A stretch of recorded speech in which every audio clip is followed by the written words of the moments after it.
All right, good morning. It is Thursday. I'm Jason DeRusha. Glad to have you with us on the CBSN Minnesota Morning Update. So much happening today, so much breaking news in the early morning hours, and weather we're watching too. Boy, it's going to be a busy, 36, 48 hours when it comes to snow here in the Twin Cities. There is a little bit of snow coming down right now. This is like a wintry mix. It's coming down in some areas, not in others.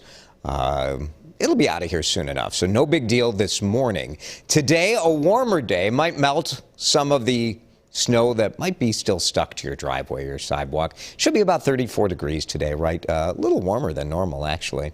Clouds increase tonight, and tomorrow is when the big show gets going. Yeah, you guys have been ready for this, right? Some real snow, some get out the snowblower and clear the drive snow, some make a snowman, some slide down the sled hill. Give you a live look at one of our traffic cameras this morning. You can actually see a little bit of that very light snow coming down on 35E. This is the Lakeville area. Yeah, it's just a little dusting you see in the median and in the shoulders there. Legit snow is on the way. Some of our models are showing 12 inches or so. A foot of snow? Oh, baby. Are you excited about this? I want your predictions. Not that I'm saying, like, your forecast is going to be better than Riley's forecast. Absolutely not. But we are looking at some real snow. I was trying to find his graphic, see if I could dial that up for you. But I'm failing. It happens. But you get it. Like, there's some real snow that's coming. How much do you want? How much do you hope we get? What's your forecast? You play meteorologist Riley O'Connor. Give your snow total forecast, and then we'll check your work. On Monday, I'll award a winner. And you'll win nothing, probably nothing. Okay, some of the news that we're following this morning. One breaking news story with new pictures that we can show you from the scene.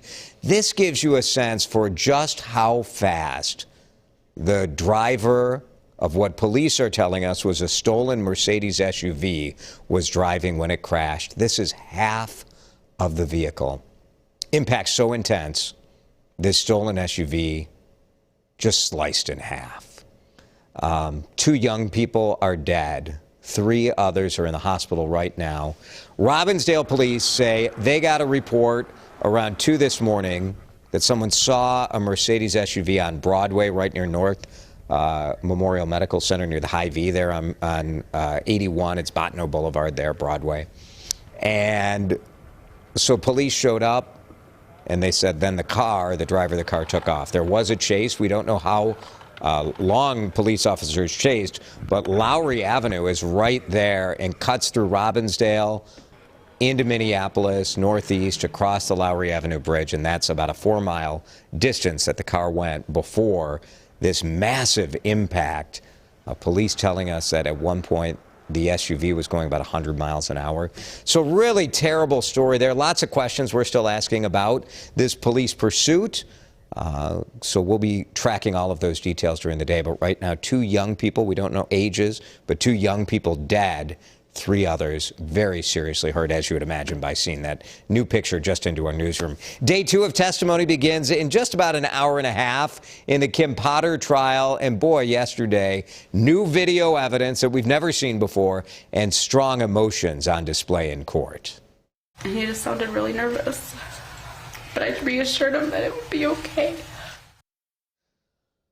Just heartbreaking. Daunte Wright's mom, Katie Bryant, talking about the last conversation she had with her son. Now former Brooklyn Center officer Kim Potter shot and killed Wright during a traffic stop last spring. And the jury saw some of these new body camera videos, including one just after the shooting where Kim Potter is clearly distraught.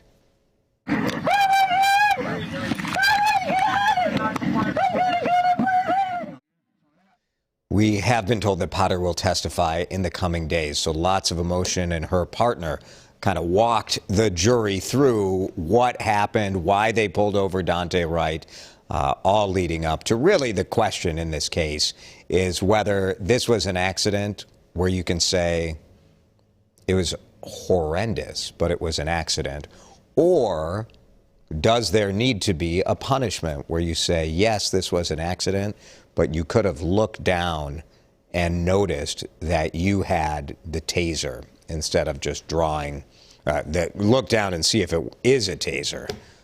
That she clearly thought it was a taser, but it was indeed a gun. Let's talk about lower gas prices, right? We made a big deal about it when gas prices were going up before Thanksgiving. So we're going to make a big deal about the fact they are going down. Last month, gas prices in Minnesota were $3.18 on average. Now it's down to $3.12. Four Minnesota counties are saying it's under $3, and some experts are saying that's where it's headed. AAA saying oil prices are dropping, and it is because of COVID-19 concerns. Seasonal kind of a reduction in demand is also part of this, but those COVID-19 concerns that variants could pop up, there could be another economic slowdown. Of course, that comes at the same time that we've seen like incredible economic activity. So who knows, but the government's saying prices look like they're going to be closer to $3 in January. Vikings play the Steelers tonight on a special Thursday night football. And Thursday night, it's always a bit of a train wreck of a football game, right? Because there just aren't enough days for players to recover from injuries. So the Vikings have already ruled out Adam Thielen and Christian Darrisaw. They have ankle injuries. Dalvin Cook is questionable as well. Story that's going to make you feel good about humanity this morning. Hats and mittens, a must-have for Minnesota winter, right? Now a million more families are going to have those necessities thanks to the efforts of a local woman, Rebecca Jorgensen, started the nonprofit Hats and Mittens 25 years ago. She noticed a family who had recently immigrated here, and they needed cold weather clothing. And you look at how much it costs and how much work it is. Since then, they've been giving away hats, mittens, and scarves to 1 million families, many of whom are experiencing winter for the first time. And you can only imagine, I mean, how strange it must be to come to this climate. And two, if you're a whole family of immigrants, to, what it takes to outfit the whole family with hats and mittens and jackets and boots and snow pants and the whole gear. There is a major need for kids' waterproof mittens.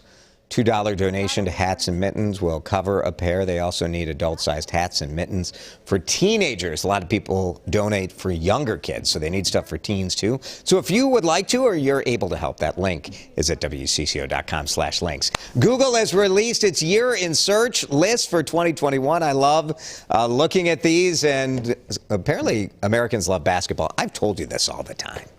People in Minnesota think the NBA is like, NBA, top trending search in the U.S. The late rapper DMX was second. Often these searches are a laundry list of tragedy, right? The tragic story of Gabby Petito, which gained huge attention online. Brian Laundrie in the top 5, Kyle Rittenhouse, that case number 4. Top 10, you got some politics and finance in there, too. Mega Millions, people always looking up their lottery numbers. We had a big Mega Millions this year. AMC stock, remember that nonsense when the price was being run up by a bunch of investors on Reddit? The Georgia Senate race, which decided control of the Senate, government stimulus payments, and there's the Squid Game. Yep, the Netflix show from Korea. So what are you going to be searching for over the next couple days? I bet it's going to be snow totals.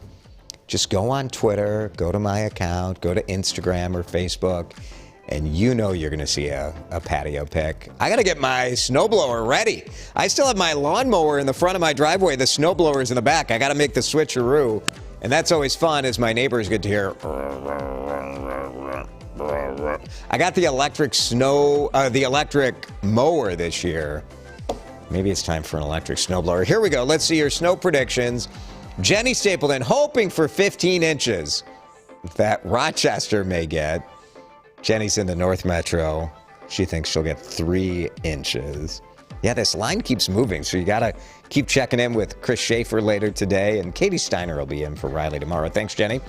Annette, I only want 1 inch, but I have a feeling it'll be more like 8 to 10. I don't know. I mean, I had plans to drive to River Falls tomorrow to check out the new Tattersall Distilling and the new restaurant out there. Canceled.